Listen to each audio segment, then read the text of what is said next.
In 1967, Detroit was burning. The city was tearing itself apart with violence and intense racial unrest. Tanks were rolling down the avenues, and the American dream felt like it was turning into a nightmare. But inside the air-conditioned sanctuary of the Cobo Arena, something different was happening. One man, Edward Farhat, known to the world as the sadistic Sheik, made a calculated decision. He decided to lose his most prized possession to an African-American hero, not because he was beaten, but because the city needed a psychological balm. This wasn't just a wrestling match, folks.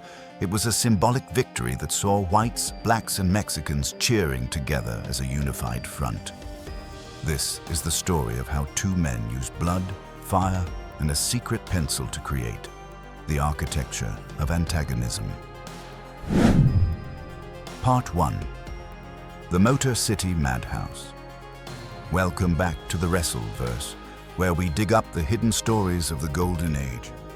If you love the smell of sawdust and old-school heat, hit that subscribe button right now. Today, we are heading to the Motor City. In the 1960s and 70s, the Detroit territory was an absolute powerhouse, and at the center of it all was the Cobo Arena. This wasn't just a sports venue, it was a cultural hub for the industrial workforce. Every week, thousands of factory workers clocked out and headed to the arena seeking a morality play. And boy, did they get one. While other territories had champions that rotated every few months, Detroit was different. It was a laboratory for long-term narrative booking. In fact, the rivalry we're talking about today was so powerful, so magnetically charged, that it sustained the entire promotion's economic viability for over 2 decades. This territory was the epicenter of a business model built on one thing: the reliable generation of heat. It was a collision of divergent American realities. On one side, you had the Sheik, weaponizing the fear of the foreign other. On the other, Bobo, Brazil, systematically dismantling racial barriers with every punch. They fought over this: the NWA United States Heavyweight Championship. But as we're about to find out, this war wasn't just about a belt. It was a laboratory where racial politics and athletic performance collided to create something the world had never seen before. But before they were icons, they were just two men shaped by the Great Depression and a world war. Part 2. Profiles in Contrast. The Soldier and the Slugger. To understand why this rivalry worked so well, you have to look at the men behind the madness. Their biographies reveal the grit of the Great Depression and the demands of a nation at war. These weren't just characters written in a boardroom, they were forged in the real world. Let's start with the villain. Edward Farhat was born in 1926 in Lansing, Michigan. Now, get this. Despite the character he played, he was actually a Maronite Catholic of Lebanese descent. And before he ever put on the robes, he served with distinction in World War II. He was assigned to the 93rd Cavalry Reconnaissance Squadron of the 13th Armored Division. Eventually, he transferred to General George S. Patton's Third Army, serving as a tank driver in Germany. That's right, the man who would become the most hated foreign menace in wrestling history was actually an American war hero driving tanks to liberate Europe. On the other side of the ring, we had Houston Harris. Born in 1924 in Little Rock, Arkansas, he had to navigate the harsh constraints of segregation his entire early life. Before he was a wrestler, he was a standout athlete who played baseball in the Negro Leagues for the House of David. But baseball didn't pay the bills like he hoped. Harris ended up working at a Michigan steel mill. It was there that destiny came knocking in the form of wrestler Joe Savoldi, who discovered the massive athlete and convinced him to trade the mill for the mat. The physical contrast was staggering. Farhat stood 6 foot even, weighing 250 pounds. His training heritage came from the YMCA and the military amateur circuits. Harris, he was a giant. 6'6", 270 pounds, he was trained by Savoldi as a scientific babyface, built on a philosophy of honest athleticism. But the magic happened when they created their personas. Farhat initially wrestled as the clean-cut Eddie Farhat. But he realized there was money in heat. He evolved into the Sheik of Arabi, originally presenting himself as the wealthy son of a Middle Eastern aristocrat. Later, he stripped away all that refinement. He became a primal Syrian wild man who refused to speak English on camera. He meticulously weaponized the semiotics of the foreign heel to tap into domestic anxieties. And Houston Harris, his identity was shaped by a lucky mistake. He was originally billed as the Black Panther, and then Bobo Brazil.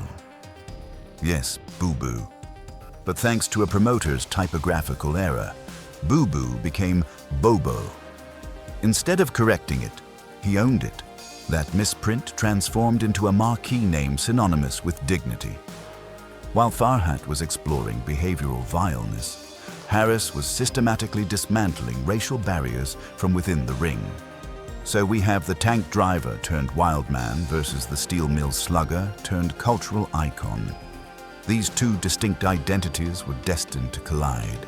But for that collision to make money, real money, they needed a battlefield. And Farhat, well, he decided to buy the battlefield himself. Part 3. The Baron of Big-Time Wrestling. Now here is where the story gets brilliant. In the 1960s, Detroit wasn't just a city. It was the epicenter of a business model built entirely on heat. And Edward Farhat knew that to truly control his destiny, he couldn't just be an employee, he had to be the boss. In 1964, Farhat made a move that changed everything. He purchased the big-time wrestling promotion from Jimmy Barrett and Johnny Doyle. The price tag? $50,000. He structured it with $10,000 down and payments of $1,000 a month. But there was a problem. How can a wild man from Syria, who supposedly doesn't speak English, run a major American corporation? He couldn't. If the fans knew the Sheikh was signing the checks, the illusion would be shattered. So, Farhat pulled off the ultimate con. He installed his father-in-law, Francis Flesser, as the puppet president of the company. To the public, Flesser was the boss. But behind the curtain, Farhat was the territory's iron-fisted baron, secretly pulling every string while playing the savage in the ring. This dual role as owner and performer gave Farhat something priceless: narrative equity. He protected his character with an obsessive intensity. He famously refused to lose clean. In fact, up north at Maple Leaf Gardens in Toronto, he rode a legendary undefeated streak that lasted for 127 matches. But back in Detroit, his business model relied on something else: the bullshit finish. It sounds crude, but it was genius. Farhat booked matches that deliberately robbed the audience of a decisive conclusion.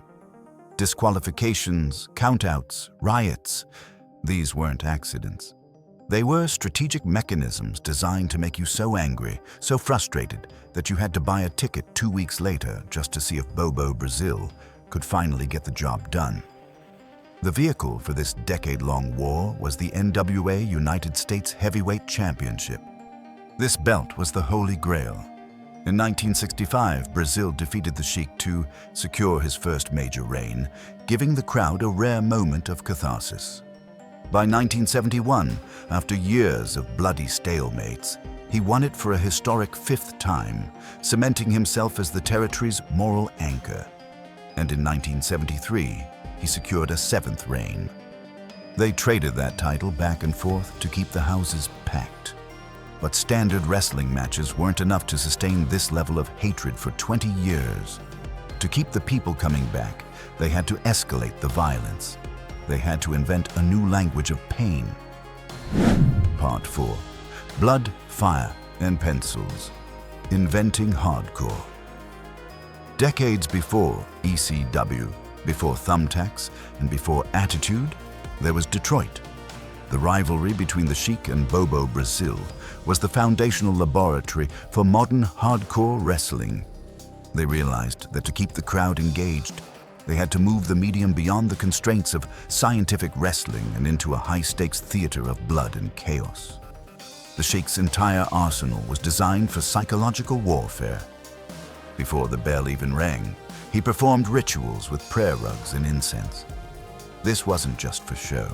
It was calculated to provoke the audience's religious and cultural xenophobia. He was weaponizing the concept of the other. But once the match started, the psychological warfare turned physical. The Sheik didn't use wrist locks. He used hidden pencils to lacerate his opponent's foreheads. And if that didn't work, he threw literal fireballs. That's right. The chaotic innovation later adopted by stars like Chris Jericho started right here with Edward Farhat. This created the "so what" factor, a genuine sense of danger. The deep scars on Farhat's own forehead served as physical evidence of his vileness, backfiring when opponents turned his own weapons against him. So, how do you stop a man who throws fire? You need a weapon that can't be confiscated. Enter Bobo Brazil and the Coco Butt. This headbutt was more than just a strike. It was a symbol of moral fortitude. It represented the ultimate answer to the Sheik's biting and gouging. It proved that the scientific babyface possessed a physical resilience that could overcome any underhanded tactic. But the most insane part of this rivalry wasn't the blood. It was the commitment. To protect the illusion, both men maintained an extreme dedication to the ironclad laws of Kayfabe. Farhat lived the gimmick with such intensity that he refused to answer to the name Ed, even when promoters called with lucrative bookings. And it got even deeper. His nephew, the legendary Sabu, recalls that Bobo Brazil would sometimes visit the Farhat home during the holidays. Picture this. It's Christmas or Thanksgiving. The two men who just sold out Cobo Arena are in the same house, but even in private, they refuse to speak to one another. They maintained the silence to ensure the illusion of their mutual hatred remained unbroken. They committed their lives to this hatred, but in 1967, the real world outside the arena exploded, and the Syrian wildman and the soul of Detroit had to make a decision that would go down in history. Part 5. When Wrestling Saved a City. To understand the true weight of what happened between the Sheik and Bobo Brazil, we have to zoom out. We have to look at America in the 1960s. Professional wrestling wasn't just a sideshow or a carnival act. It played a strategic role as a site for racial reconciliation during the civil rights movement. Think about that for a second. Wrestling acted as a mirror of the society that consumes it. And in that reflection, Bobo Brazil stood tall as a giant. He is widely considered the Jackie Robinson of wrestling, but his battle was arguably even more visceral. His career-long effort was to dismantle the color barrier. But he didn't just do it with speeches. He did it with ticket sales. The industry's survival relied on popular demand. Bobo Brazil's drawing power was so immense that he forced promoters to make a choice. They had to prioritize profit over prejudice. He effectively integrated the squared circle before many other American institutions. He broke through segregated locker rooms and forced the integration of Southern territories through sheer market demand. Let's look at the receipts. In the 1960s, in Alexandria, Virginia, Brazil wrestled the legendary Killer Kowalski. This wasn't just a match. It was one of the region's first major interracial matches. By stepping into that ring, they successfully integrated a previously segregated wrestling space. Then go down to Atlanta, Georgia, in 1970. The Deep South. Brazil teamed up with El Mongol to defeat Mr. Ito and the Great Ota.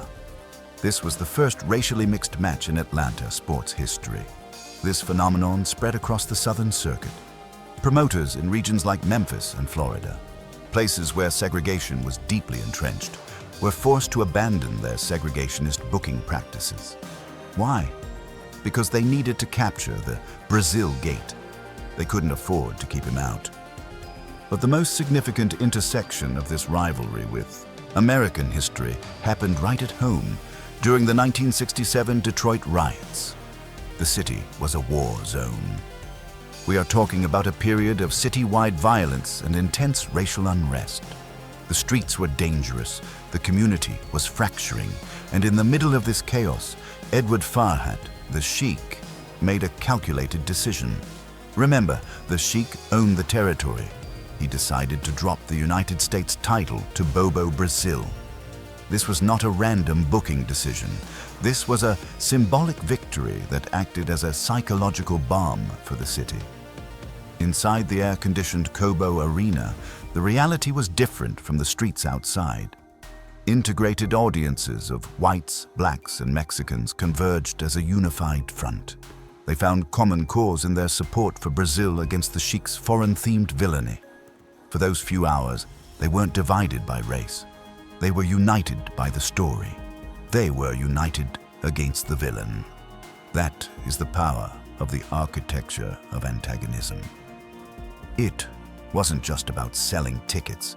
It was about giving a fractured city a hero they could all believe in. But as the smoke cleared and the 70s rolled on, the business began to change. The Sheik and Bobo were getting older, and a new generation was watching. Part 6. The Legacy, Architects of the Extreme.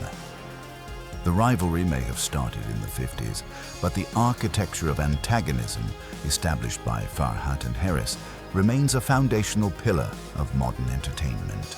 Their philosophies shaped both the extreme and mainstream eras of the business.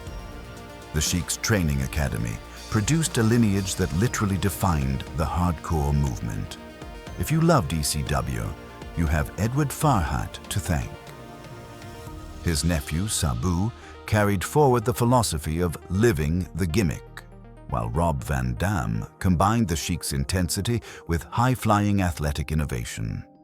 Farhat's influence even reached the world of combat sports. He actually helped prepare Muhammad Ali for his famous 1976 crossover bout with Antonio Inoki, bridging the gap between professional wrestling and legitimate martial arts.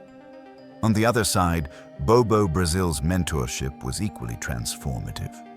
He served as a crucial guide for Sabu and Rocky Johnson, helping him navigate the complexities of the integrated territories. Bobo also trained James Kamala Harris, whose Ugandan giant persona became a massive, if controversial, attraction. This mentorship opened the door for future African-American champions like Ron Simmons and, of course, Johnson's son, The Rock, who would become a global icon of the entertainment industry. But every empire must eventually fall, and for the Detroit territory, the end was as dramatic as the matches themselves. By 1980, the big-time wrestling promotion collapsed. It wasn't just bad luck. It was a tragedy of stubbornness. The collapse was driven by economic mismanagement and, perhaps more tragically, Farhat's refusal to evolve beyond his established formula. The world was changing, but the Sheik refused to change with it. While Bobo Brazil retired as a respected legend, the Sheik's final chapter was much darker. He refused to let the character die. He spent his final years in the brutal deathmatch scene of Japan. He was an old man fighting in rings, surrounded by fire and wire. The commitment to the bit was absolute, even to the point of self-destruction. In 1992, during a fire match, he suffered severe burns that put him into a coma. He literally gave his body to the gimmick until the very end. However, when we look back at the rivalry between the Sheik and Bobo Brazil, we shouldn't just see the blood or the fire. We should see it for what it truly was. It survives as more than just a sports story. This rivalry remains a foundational pillar of modern wrestling's narrative architecture. Edward Farhat and Houston Harris proved something profound, that the staging of hatred, when done right, can be a powerful catalyst for both commercial success and profound social progress. They were the architects of an era where a wild man and a scientific babyface could stop a city from burning simply by telling a story inside a squared circle. And that is the legacy of Detroit. What are your memories of Bobo Brazil or the Sheik? Did you ever see them live at Cobo Arena? Share your stories in the comments below. I read every single one. If you enjoyed this deep dive into the golden age of wrestling, please give this video a thumbs up and subscribe to the Wrestleverse. We are keeping the history alive, one script at a time. Thanks for watching, and as always, keep the kayfabe alive.